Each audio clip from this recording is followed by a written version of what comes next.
Olá, eu me chamo Kelly, sou da paróquia Santa Margarida, sou atualmente coordenadora paroquial e também catequista na comunidade Santa Helena. Sou catequista da terceira etapa.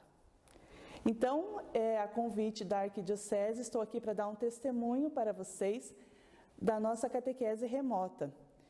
Optamos pela primeira opção, a catequese onde os pais aplicam para as crianças. Quando chegou essa proposta da Arquidiocese, foi um grande susto para a gente. Fizemos uma reunião entre os catequistas e, claro, a grande maioria com medo, com insegurança, optou em não fazer essa opção 1. Mas também escolhemos em ouvir os pais das crianças, porque eles também são os grandes envolvidos nessa situação. E por assim, espanto e surpresa, eles optaram pela opção 1. Então foi uma alegria muito grande e assim, a gente teve que se adaptar, se reinventar com essa catequese remota. Digo para vocês que valeu muito a pena, nós estamos muito próximos da família, famílias que a gente não conhecia, nem nunca tinha visto o rosto, e agora a gente conversa, a gente participa de alegrias, tristezas, frustrações, medos, angústias, mas estamos juntos com a família. Então, eu digo para vocês que valeu a pena, está valendo a pena, e é um grande crescimento para a nossa catequese. Oi, eu sou a Daniele, eu sou catequista na comunidade São Pedro, da paróquia Santa Margarida. Também faço parte da coordenação na comunidade São Pedro. E atuo também na terceira etapa, como apoio das crianças e das catequistas. Então, falando sobre a catequese remota, as crianças, elas sentem falta dessa catequese, de ir na igreja, de ver seu catequista, de ver as crianças. E quando entrou a pandemia, que veio as propostas da Arquidiocese, a 1 e 2, como catequista, a gente estava optando pela opção 2, para não ter encontros distintos por temas e tal. Mas a gente fez a votação para os catequistas, todos os catequistas votaram pela opção 2 e a gente levou para os pais. E foi uma surpresa grande quando a maioria dos pais votaram pela opção 1.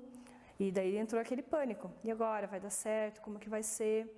Então, quando a gente propôs aos pais que a votação tinha ganhado a proposta 1, alguns pais ficaram até com medo de participar, não dar conta, mas hoje a gente tem uma adesão muito grande dos pais, a gente recebe deles mensagens agradecendo pela catequese, pelo empenho das catequistas. As nossas catequistas, elas estão sempre mandando mensagem para as crianças, ajudando nos encontros. E quando os pais têm dúvida, as crianças têm dúvida, elas estão procurando as catequistas, então aproximou.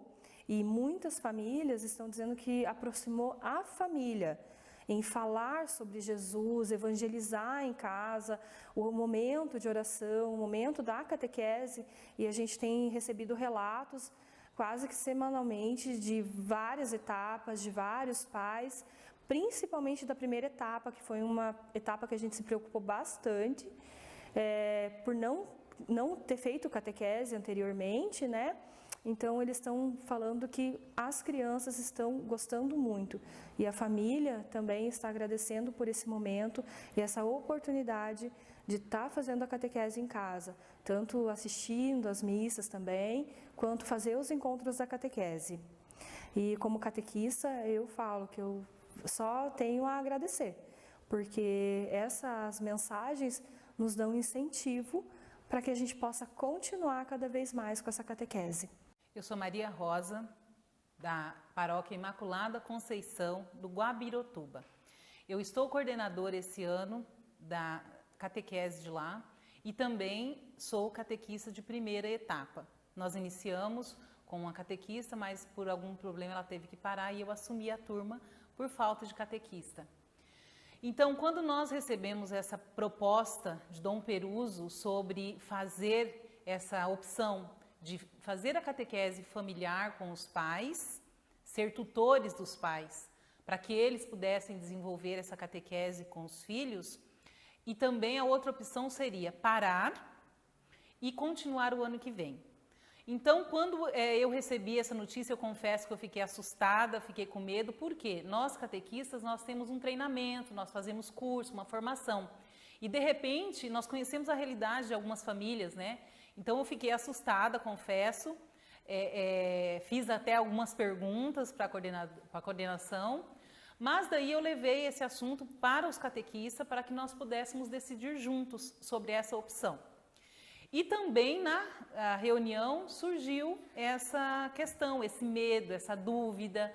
E nós tivemos apenas 2 catequistas que aceitaram de pronto, falando que seria uma boa, que era uma boa oportunidade de falar com os pais, porque às vezes com os catequizandos a gente não estava conseguindo alcançar o objetivo. Mas o restante, todos optaram por parar. Com medo de não dar certo, com medo dos pais não levarem a sério, que eles não respondessem a isso. Mas, saindo da reunião com a conclusão de que nós iríamos parar, eu, como coordenadora, eu tinha que apresentar essa opção para os pais, porque afinal eles que decidem. E aí eu resolvi gravar um vídeo explicando certinho, porque os catequistas falaram, é melhor gravar um vídeo, porque um fala uma coisa, outro fala outra, então era melhor a coordenação gravar um vídeo e explicar. Aí eu fiz isso, gravei o vídeo explicando as 2 opções, como seriam as 2 opções, e que se eles optassem por continuar, nós iríamos estar dando todo o suporte, nós queríamos preparar o encontro e repassar para que eles desenvolvessem com os filhos. Mas é claro que tinha que ter um comprometimento deles, né? E aí, enviei esse vídeo para todas as etapas e, para nossa surpresa, começaram a vir resultados, respostas positivas, que os pais iriam tentar, alguns com medo, eles iriam tentar com o nosso suporte. Porque nós, na nossa paróquia, a gente não parou. Quando entrou a pandemia, a gente já entrou online, dando formação, encontros, então a gente tinha já esse vínculo. Então, foi maravilhoso. Cada dia a gente tem um testemunho mais lindo. Está sendo maravilhoso para os catequistas, também para as famílias. Então, assim, a gente subestima muito os nossos pais. Tem pais muito preparados e tem pais que acham que não estão preparados. Mas com o suporte que a gente dá, eles estão tendo resultados lindíssimos, testemunhos maravilhosos. Da minha turma, da minha etapa, a primeira etapa, então, só 2 não aceitaram. E aí as mães, por iniciativa delas mesmas, fizeram um grupo para se apoiar, para enviar conteúdos uma para a outra, e acabaram contagiando essas 2 outras mães que haviam desistido. E hoje estão todos os pais fazendo um encontro, e cada semana é um testemunho mais lindo que o outro, de pais que voltaram a rezar em família. Então, para a gente, isso é muito gratificante, é uma surpresa muito grande, e eu acho que o salário do catequista é isso aí, né? Essa resposta de família, de que a gente está conseguindo levar Deus para dentro da casa das pessoas. E isso é através dos pais, né? Não tem como a gente, 1h30 por semana, conseguir fazer alguma coisa enquanto os filhos estão com os pais 24 horas por dia. Então, se não houver esse comprometimento dos pais com a catequese, é um sistema falido. Então, assim, a pandemia veio, né, uma coisa muito diferente, uma coisa nova para todo mundo, assustadora, mas também tudo que é mal tem um lado bom. Então, isso foi maravilhoso. As famílias que se deixaram experimentar, fazer essa experiência, estão amando.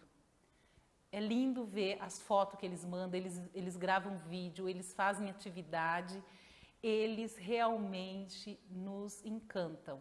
Às vezes a gente chora com os testemunhos. E eu, como coordenadora, às vezes os catequistas, né, recebem também testemunhos lindos, aí eles falam assim, ai Rosa, eu só vou te mandar esse, porque é lindo demais.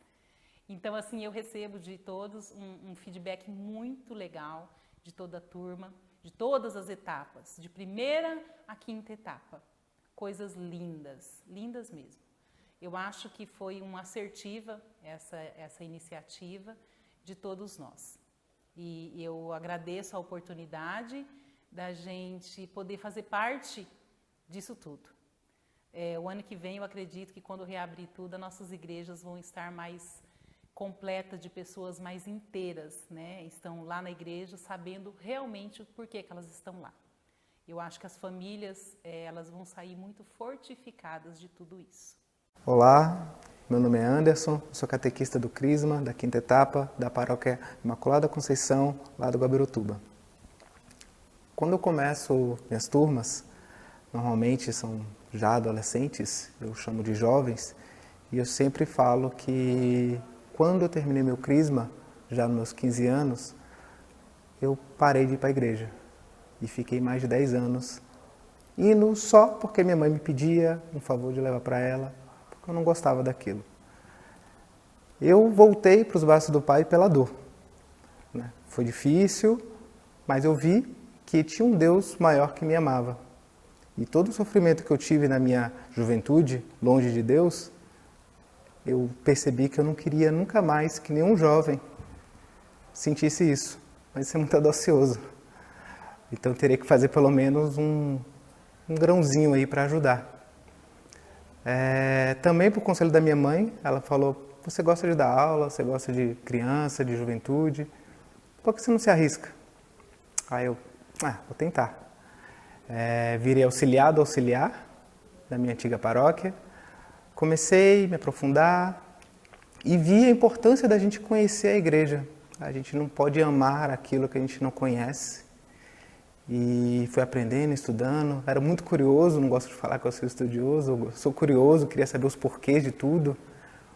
E nesse processo eu vi que tínhamos muito a acrescentar para a juventude, porque muitos jovens eram como eu. Chegavam aos 15 anos e nunca mais voltavam para a igreja. Eu percebi que muita coisa que os adolescentes passavam e viviam, a gente não estava abordando nas nossas salas de crisma, de 4ª etapa. Que aquele jovem, ele já não era mais criança, por mais que muitos pais ainda acham, eles já estão muito mais perto até da fase adulta do que daquele menininho pequeno, que eles já querem saber de namorar, já estão mais abertos a todo tipo de conhecimento que o mundo despeja na cabeça deles. E sabemos que isso não é coisa boa. As influências do mundo são muito grandes, muito fortes, e é para longe de Deus. Hoje em dia já é diretamente esses pedidos de afastamento de Deus. E a gente precisava fazer diferente. Então, escutando um pouco eles, mandando mensagenzinhas anônimas, faça uma pergunta anônima, eu comecei a ver que os conhecimentos que eles precisavam saber eram outros. Quando eu li sobre a história de Dom Bosco, eu fiquei encantado com quanto ele se importava com a juventude.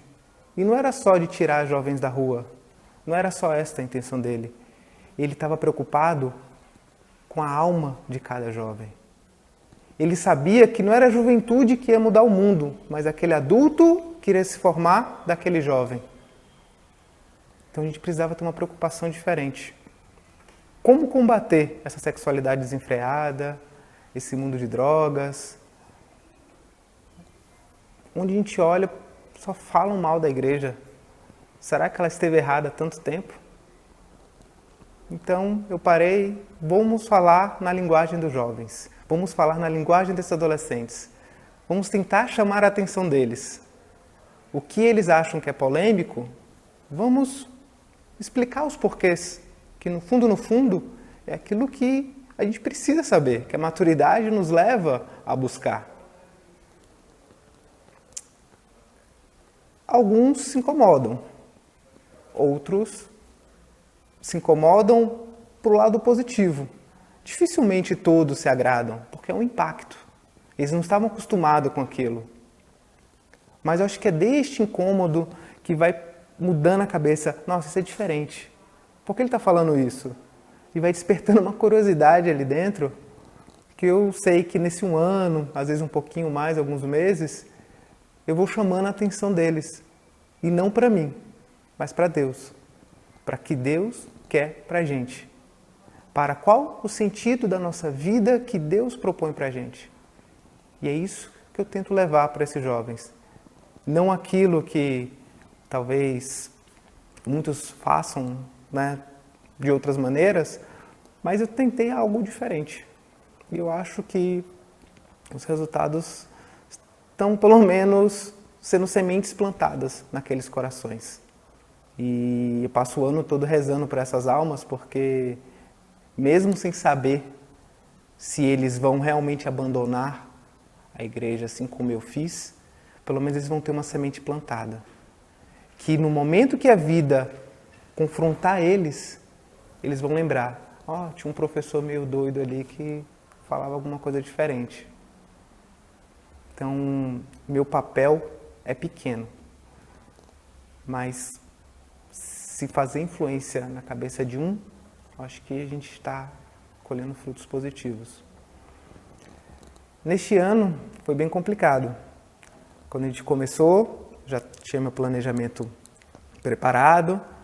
Logo no começo, houve problemas da pandemia, as condições de isolamento, tivemos todos ir para casa. Nossa coordenadora propôs, vamos fazer aulas online. Ok, é diferente, mas é um desafio, vamos tentar. Depois houve a proposta de fazer a catequese familiar. Sinceramente, nesses já 7, 8 anos de catequese que eu tenho, eu sempre percebi que as famílias estavam distantes, que não adiantava, poderia ser o melhor catequista do mundo, mas quem é o principal responsável por catequizar cada criança, cada filho, são os pais. Os pais têm essa responsabilidade. Tudo bem que nem todos têm esse conhecimento, essa disponibilidade, mas o maior exemplo que um jovem pode ter é ver seu pai e sua mãe ajoelhados, rezando com fé. É ali que eles aprendem realmente o valor da nossa fé. As aulas da catequese, do crisma, vão complementar, vão dar um algo a mais. Mas aquela devoção sincera, pura, aquela que realmente Jesus nos pede, vem da família. Aí quando a nossa coordenadora fez essa proposta, aí eu prontamente falei, Rosa, vamos lá. Acho que é a oportunidade que a gente sempre esperou. Porque a gente reparava que os pais, às vezes, não queriam ou não poderiam estar muito presentes. A gente começou, estamos aí, cada dia aprendendo, as dinâmicas mudam um pouco e os desafios é passar, porque pelo menos no meu caso é passar um conhecimento para os pais, para que os pais te dirijam para os filhos. Eu espero que, e tenho certeza, que por mais que eu me esforce, eu nunca vou ser melhor do que um pai ou uma mãe que reza do lado de um filho. Eles podem talvez lembrar de mim daqui 10, 20, 30 anos. Talvez, mas com certeza vão lembrar do esforço que os pais fizeram por eles. Alguns não sabiam nada, mas predispuseram a sentar toda semana para rezar e ensinar aquele conhecimento que eles estavam vendo muitos pela primeira vez. Mas o esforço de uma mãe e de um pai faz toda a diferença. Deus nos deu um projeto muito grande para cuidar, que é a família.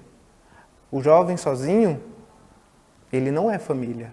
O jovem, ele tem pai, tem mãe, que vão cuidar para que esse jovem forme a tua família. Então, essa visão, que com muita esperança, eu vejo que estamos agregando muito dentro da catequese familiar. Espero que esses conhecimentos mais polêmicos, a gente veja de continuar passando, porque os jovens precisam viver uma vida mais... entender o valor da santidade, o valor de ser santo ainda na juventude, o quanto é precioso para eles, assim como Dom Bosco tinha esse cuidado para os jovens, quanto é importante a gente cuidar da nossa alma desde a juventude, não só de drogas, mas também da nossa castidade, que só assim eu poderei fazer esse jovem transformar uma família melhor. Então é isso que eu desejo para eles e cada dia, com muita oração sincera, esperando para que eles vejam de forma diferente e verdadeira, primeiro de tudo, a nossa igreja. E só assim poder amar com o seu devido valor.